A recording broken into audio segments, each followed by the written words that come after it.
Hello les mangeurs de livres. Me revoilà au cœur de la nuit pour vous parler de bouquins encore et encore. Alors, rentrons dans le vif du sujet. Je viens de finir un livre que j'avais lu il y a une dizaine d'années et qui m'avait laissé un bon souvenir et qui était seulement le premier tome d'une trilogie. Et je m'étais toujours dit que je continuerais. Là en fait, je suis retombé dans une bouquinerie sur toute la trilogie pour 1 euro. Donc je me suis dit, bah, c'est l'occasion rêvée. Et je viens de finir le premier tome, alors je vais vous en parler. Alors de quel livre s'agit-il? Je vous le donne en mille. Il s'agit du Chacal de Nard. C'est pas du titre ça, hein. Chacal de Nard de John Marco. Et la trilogie elle s'appelle Des tyrans et des rois. Alors vu que j'ai bien aimé le premier, je suppose que je vais lire les deux autres et je vous en parlerai au fur et à mesure, mais histoire de vous donner envie, je vais vous parler un petit peu de celui-ci. Hmm. Alors, d'abord c'est qui John Marco? Il n'est pas très connu en France. Cette trilogie elle est assez ancienne. J'ai vérifié là, sur les copyrights, c'est 99, 2000, 2001 apparemment. Et ça a dû sortir en France quelques années plus tard. Et moi je me rappelle que c'était sorti à l'époque où Brajlon explosait et qui sortait 24 bouquins de fantasy différents par mois. Et c'était un peu passé sous mon radar. Mais ensuite je les voyais pas mal en pocket. Et le titre souvent m'attirait, le Chacal de Nard. Et donc en fait, John Marco, là, en France, on connaît que ça de lui. Et là, j'ai vite fait vérifier sur Wikipédia. Apparemment, aux États-Unis, il a un autre cycle qui s'appelle Les Chevaliers de Bronze, je crois. Et il y a aussi apparemment un premier roman d'un cycle qui s'appelle Star-Lord. Mais malheureusement, c'est pas traduit en France. Donc, si jamais ça vous allèche une fois que vous lisez la trilogie, bah, c'est disponible pour pas cher sur Amazon, hein, en anglais, pour ceux qui lisent en VO. En tout cas, pour en venir au Chacal de Nard, qu'est-ce que c'est? Alors, dans ce monde fantastique, hein, de fantasy, il y a une espèce de double continent qui est séparé par un isthme, un peu comme les Amériques, pardon, sauf que c'est horizontal et pas vertical. Et à l'ouest, il y a Nar, à l'est, il y a Lucellor, et entre les deux, donc, il y a une espèce d'isthme montagneux, euh, au bout duquel, du côté narin, on va dire naréen, là, il y a un petit royaume qui s'appelle Aramour. Et Aramour, en fait, il a été annexé à Nar parce que sur ce continent, il y a un empereur qui s'appelle Arcus, qui, des décennies avant le moment de l'intrigue, a décidé en fait de conquérir ce continent. Il était une espèce de fils de roitelet, et il a eu une vision, et en fait, il a mis toute sa vie à unifier ce continent sous sa férule, en tout cas le côté naréen. Et finalement, en fait, c'est devenu une espèce de, de tyran absolu, justement, hein, comme le titre de la trilogie. Là. Et il a réussi à mettre sous sa coupe tout le continent et un ou deux archipels qui sont autour. Et le truc, c'est que tout en unifiant cet immense empire, il a commencé aussi à créer autour de lui ce qu'il a appelé le cercle de fer, c'est-à-dire une espèce de cour, mais de ses plus loyaux vassaux. Alors dedans, il y a aussi bien un évêque, une espèce de comte un peu flamboyant, qu'un médecin scientifique, qu'un amiral. Et en fait, ce cercle de fer, parmi eux, il y a un certain Bovadine, qui est le scientifique du groupe et qui, à un moment donné, au cours de cette conquête, a mis au point une espèce d'élixir qui s'injecte, là, une espèce de formule, parce que c'est de la fantaisie, mais justement sur ce continent-là, ouest, c'est plus la science qui prévaut.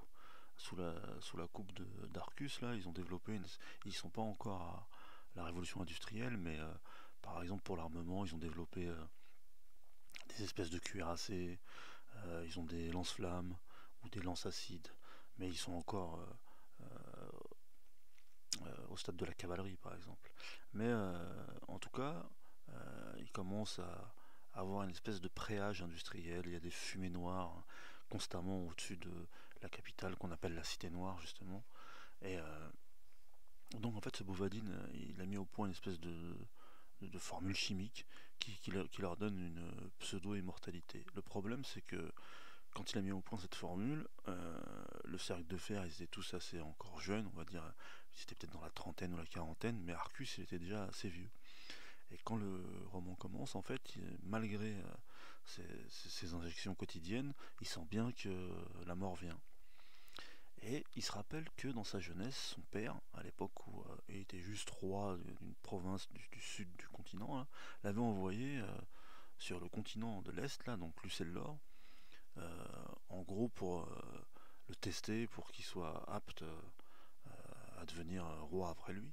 Et parce que il était connu que tout au bout de ce continent, dans le Far East, il y avait des lions géants. Et il lui avait dit, bah, va à Lucellor, va à Champ de Dakar et coupe la tête d'un lion géant et ramène-la moi pour me prouver ta valeur.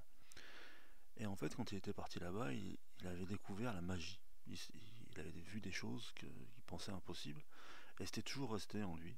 Il avait rempli la mission que son père lui avait donnée, il était revenu, et puis finalement, il s'était engagé dans la conquête. Et donc, quand le livre commence, en fait, il a annexé le dernier royaume de son continent, donc ce qui est Aramour, et il a envoyé l'héritier de ce royaume faire la guerre en Lucellor, en son nom. Pourquoi? Parce que, comme il a l'article de la mort, il pense que en faisant la guerre à Lucellor, il pourra trouver la magie qui lui accordera l'immortalité. Faute de science, il se tourne vers la magie. Le problème, c'est que cette espèce de guerre devient une espèce de guerre de tranchées, ils s'enlisent, et les habitants de Lucellor, ils n'ont rien à voir avec les Naréens. Les Naréens, on va dire, c'est un peu des Occidentaux. Alors, ça va des Scandinaves à l'Italie du Sud, dans les types de enfin, on va dire morphologique, autrefois on aurait dit race, quoi. Mais en gros, c'est l'Occident. Et l'Est, en fait, c'est des humains, mais justement physiquement, on dirait presque des elfes. C'est des gens qui ont la peau diaphane, les cheveux blancs. Et pour ceux qui sont justement à l'extrême est, là, qui chevauchent des lions géants, ils sont un peu plus bronzés, ils ont les cheveux blonds, mais sinon, ils ont plutôt une apparence presque elfique. Justement, c'est ce qui fait qu'ils sont si différents et qu'il y a de la magie chez eux. Le problème, c'est qu'ils sont moins nombreux que sur Nar et que, en fait, ils sont divisés. Il y a plein de clans différents, il y a plein de seigneurs de guerre. Et normalement, traditionnellement, ceux qui les dirigent, c'est une espèce de roi ou d'empereur aussi qui s'appelle le Daegog. Et il a des omniges. Le truc, c'est que un ancien. Et il s'appelle aussi. Le nom de leur peuple, c'est les Trines. Et au début donc du livre, pendant que la guerre fait rage, il y a un Trine qui était un ancien suivant du Daegog qui, en gros, a vu la lumière et s'est converti à une religion qui s'appelle la religion Drule et qui est en fait une religion un peu de fanatique parce que la plupart des autres Trines ne croient pas réellement à la magie ni au panthéon des Drules, mais lui, il estime qu'il a été ce qu'ils appellent touché par les dieux et qu'il a certains pouvoirs. Et donc, le prince héritier d'Aramour, là, qui s'appelle Richus Ventrant, il se retrouve confronté en fait à cette invasion, enfin à cette opposition des Drules. Et le Dégog, en fait, il a fait alliance avec l'empereur de Nar, là, justement, pour mettre un terme à cette révolution, parce qu'il a peur pour son trône. Et en même temps, comme ça, il pense pouvoir manipuler l'empereur, parce que pour lui, ça n'existe pas la magie. Donc ça commence comme ça. Il y a Ventrant qui est dans les tranchées et qui essaye désespérément de sauver ses hommes de l'attaque de loups de combat. Donc déjà juste ça, moi ça m'avait rendu fou. Il y a des loups de combat et il y a des mecs qui chevauchent des lions géants. Donc moi déjà c'était bon, hein. Il m'avait vendu le bouquin. Le truc c'est que tout va pas se passer comme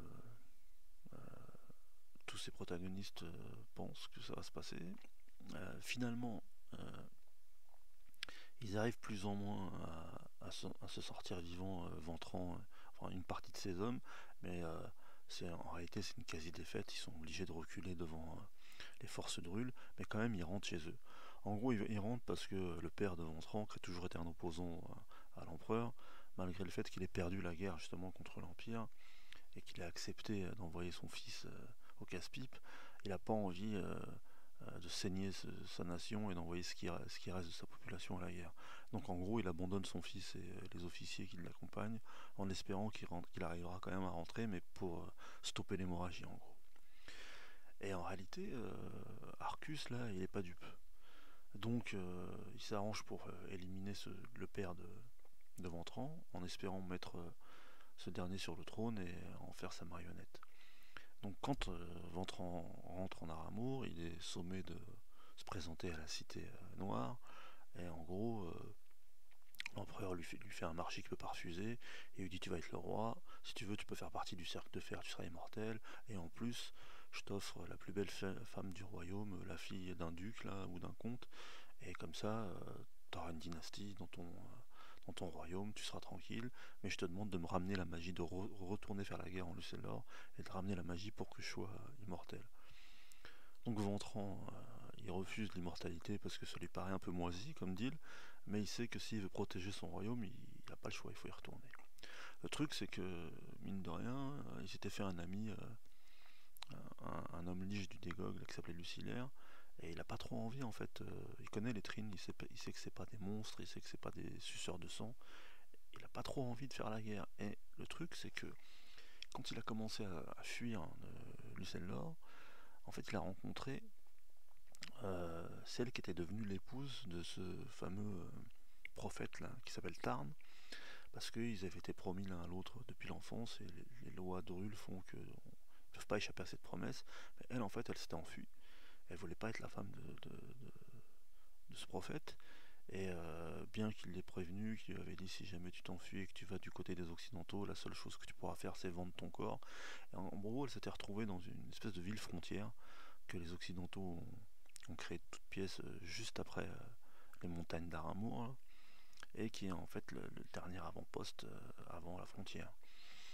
Et donc elle se retrouve là, et c'est vrai, comme lui avait dit son père et son mari, la seule chose qu'elle peut faire pour passer la frontière, parce qu'en fait les trines sont méprisées en Occident, c'est de devenir une prostituée. Et Ventran, en fait, quand il essaye de s'échapper pour traverser les montagnes, il se retrouve dans cette ville qui s'appelle Akelni, et il tombe fou amoureux en fait de cette femme au premier regard.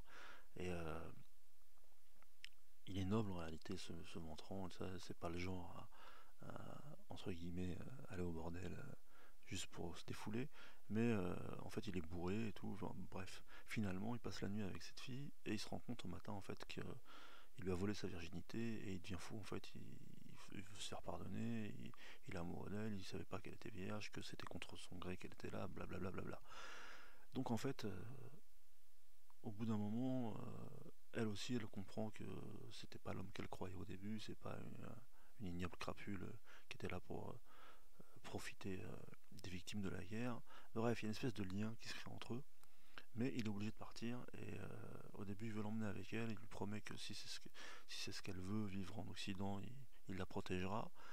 Mais là arrivent les pouvoirs magiques du fameux prophète et sans vous dévoiler comment, il arrive à la récupérer quoi en gros.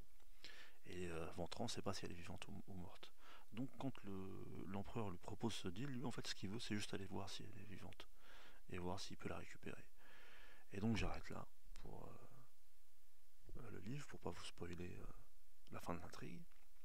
Mais ce qui m'a plu dans ce bouquin, au-delà de ce côté un peu exotique et chevaleresque et aventureux, c'est que déjà souvent justement pour les romans de cette époque qui étaient traduits par Bragelonne, à l'époque où, comme je vous dis, ils en sortaient vraiment beaucoup, on était déçus par la traduction souvent de ces livres, parce qu'on sentait que bah voilà, ils n'avaient pas le temps, des fois c'était pas des gens qualifiés qui traduisaient. Et là, par exemple, en tout cas, c'est bien écrit. Alors peut-être que c'est une trahison par rapport à l'original, hein, parce que par exemple pour le Trône de Fer, euh, la traduction française elle est très médiévaliste, alors que l'original en anglais c'est écrit d'une manière super moderne. Mais là, par exemple, justement, à un moment, je me suis fait la réflexion pendant que je lisais.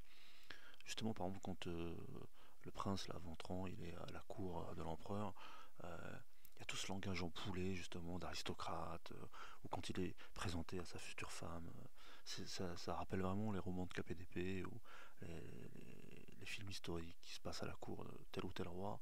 Et il y a une différence de niveau de langue justement entre quand il parle avec ses soldats, quand il est à la cour, et ça nous met tout de suite dans l'ambiance en fait de justement cette atmosphère justement un peu médiévaliste ou un peu ouais, j'allais dire moyenâgeuse, c'est pareil. En tout cas,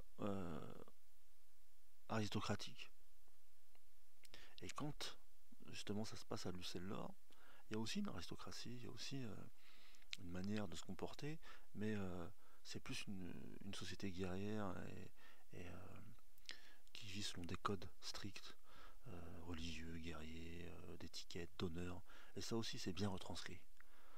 Il n'a pas besoin de nous expliquer, de nous faire plein de pages d'explications. En fait, juste dans les dialogues, dans la manière dont se comportent les personnages, on arrive tout de suite à comprendre quelle est l'ambiance des deux continents et en plus à l'intérieur des différentes régions, des enjeux politiques, sociaux entre les différents personnages et les différents endroits dans lesquels ils voyagent, quoi, et qui sont concernés. Et donc déjà, ça, souvent, il y a des écrivains, parce qu'en plus, ce que j'ai oublié de vous dire, c'est que c'est son premier roman, ce gars-là, John Marco. Et déjà, pour un primo romancier, enfin, pour une première œuvre, c'est déjà pas mal de réussir à faire fonctionner ça, quoi, à faire en sorte que on y croit, que les personnages soient assez bien charpentés et que le world building, comme on dirait aujourd'hui, fonctionne. Et en plus, il y a beaucoup d'auteurs de fantasy qui se perdent là-dedans, qui en font soit trop, soit pas assez, et parfois ça sonne faux. Et en tout cas, pour ce premier opus là, ça sonne pas faux. On rentre dedans vraiment facilement, et on est happé par l'histoire de ce ventrant. Alors, bon, moi, comme je suis un peu fleur bleue, dès qu'il y a une histoire d'amour contrarié, j'ai toujours envie de savoir s'ils vont réussir à être ensemble. Et il y a aussi cet exotisme un petit peu. Alors, bien sûr, on pourrait penser que c'est une pâle copie de Dune, par exemple.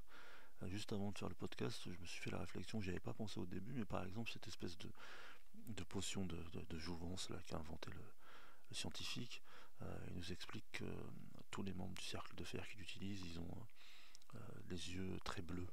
Alors ça fait penser à l'épice de Dune. Et pareil, après ce côté prophète là de Tarn, là, j'ai pensé après à Paul Muad'Dib de Dune, mais je viens d'y penser en fait. Pendant que je lisais, j'avais pas fait le rapprochement. Mais de toute façon, on s'inspire toujours de ce qu'on a eu avant, et s'inspirer de Dune, c'est pas mal. Et donc en fait, euh, moi ce qui m'a plu, encore une fois, c'est que c'est mené tambour battant. Il y a une alternance de scènes de bataille, d'action, etc.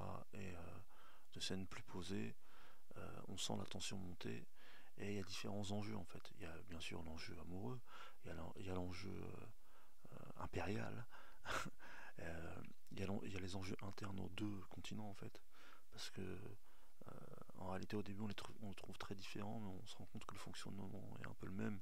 C'est des vassalités, des luttes de pouvoir à l'intérieur, même s'ils sont contrôlés par un homme tout puissant les deux, il y a des gens comme d'habitude à l'intérieur qui essayent de tirer leur épingle du jeu. Et le, bon, la plupart de ceux qui lisent le bouquin préfèrent bien entendu le, le côté elfique là, surtout quand il y a les chevaucheurs de lions qui apparaissent. Mais par exemple, il y a différents royaumes qui ont été intégrés à l'Empire. Donc comme tous les empires, en réalité, il y a plusieurs nations qui sont soumises à l'empereur. Et par exemple, Aramour, là, c'est un tout petit royaume qui auparavant faisait partie d'un royaume plus grand qui s'appelle le Talistan, et donc qui borde les frontières de ce royaume. Et là où il est fort, c'est que il nous fait sentir les différences quasi ethniques entre ces deux royaumes, alors qu'en réalité, c'est le même peuple quasiment. Mais on voit qu'ils ont choisi deux voies différentes, et bon, ils se détestent cordialement, mais une fois que tout le monde se retrouve dans les tranchées, dans la guerre et dans la peur de mourir, on voit qu'en réalité, un être humain, qui soit de l'Est, de l'Ouest, soumis à l'empereur, soumis au Dégogue, soumis au prophète, ils ont tous les mêmes réactions en fait. Ils ont peur, ils veulent pas être là, Ils se battent pour des gens qui se foutent d'eux éperdument. Il n'y a pas de bien, de mal. Chacun essaye de défendre déjà sa vie et ensuite le pays pour lequel il combat. Et c'est pas manichéen en réalité. Et même les personnages qu'on trouve au début assez négatifs ou antipathiques, il arrive au fur et à mesure de l'intrigue de nous expliquer en fait ce qui a fait qu'ils en arrivent là, à ce type de comportement, à ce type de réflexion. Et à part un ou deux gros vraiment salopards euh, à l'intérieur, quoi, la plupart on arrive à les comprendre. Et ce qui est fort aussi, c'est que justement, il arrive aussi à nous camper des personnages vraiment mauvais, vraiment sadiques, vraiment qui sont égocentriques, égoïstes et qui pensent qu'à leur plaisir et à leur ambition, tout en nous montrant que ensuite il y a une palette de possibilités entre la lâcheté, entre l'honneur, entre les espoirs perdus, entre le patriotisme, en tout cas, franchement, pour un coup d'essai, c'est un coup de maître. Et ce qui ne gâte rien, c'est que pour une fois en fantasy aussi, c'est pas un pavé de 900 pages ou de 1000 pages. Il fait 450 pages à peu près. Donc en 2-3 jours, ça peut être plié quand on rentre dedans. Et pouvoir lire une trilogie de bouquins de 500 pages, c'est pas mal. Parce que parfois, ça dure longtemps, une trilogie de fantasy. Donc voilà, c'était un petit conseil de lecture de la nuit, si vous tombez dessus. Alors c'est vrai que ça n'a pas été réédité depuis l'époque de Brajlon. La seule fois où ça a été réédité, entre guillemets, c'est quand c'est passé du grand format aux poches. Par contre, moi qui écume les bouquineries et les Emmaüs et compagnie, ça se trouve assez facilement d'occasion, vraiment. C'est même pas la peine de... Bon, à part si vous habitez dans un coin où vraiment il n'y a pas de librairie d'occasion ou d'Emmaüs ou de secours populaire ou de trucs de ce genre. Donc là, bon, sur Amazon, ça doit pas coûter très cher. Mais sinon, franchement, moi je vous dis, là, il y a un truc qui s'appelle Boulinier, par exemple, à Paris, où ils bradent 3 livres pour 1 euro dans des bacs devant. Là, c'est vraiment de l'occasion au maximum, quoi. Et en fait, souvent quand j'y suis, j'écume un peu ces bacs. Et là, j'ai trouvé les 3 pour 1 euro, quoi. Je suis devenu fou. Je dis, parce que je les avais en poche chez moi, dans un des rayons de la bibliothèque, mais justement, j'avais envie de les relire. Et je me dis, c'est le genre de livre que je peux un peu défoncer si je les lis. Et là, j'ai aucun scrupule, quoi. Je les ai pris à 50 enfin 1 euro les 3, parce que c'est soit 50 centimes un, soit 1 euro les 3. C'est mortel, hein. Et donc là, je pouvais le lire n'importe où, plier les pages, je m'en foutais. 1 euro les 3, après je les foutrais dans une boîte à livres pour celui qui veut les lire, et voilà quoi. Comme ça, j'ai mes 3 poches qui restent nickel. Truc de geek, hein, truc de geek de lecteur, mais je suppose que vous êtes tous comme moi. Donc voilà, il n'y a que des avantages, ça coûte pas cher, c'est mortel, c'est dispo, il y a des grands sentiments, c'est une fresque, c'est une saga. Moi je vois pas quoi rajouter de plus, à part manger là, déguster là, bouffer là, jusqu'à l'indigestion. Mais vous serez pas. C'est pas indigeste. Vous en redemanderez. Et ben voilà. C'était une petite pastille de 3h57 du matin. A bientôt les mangeurs de livres.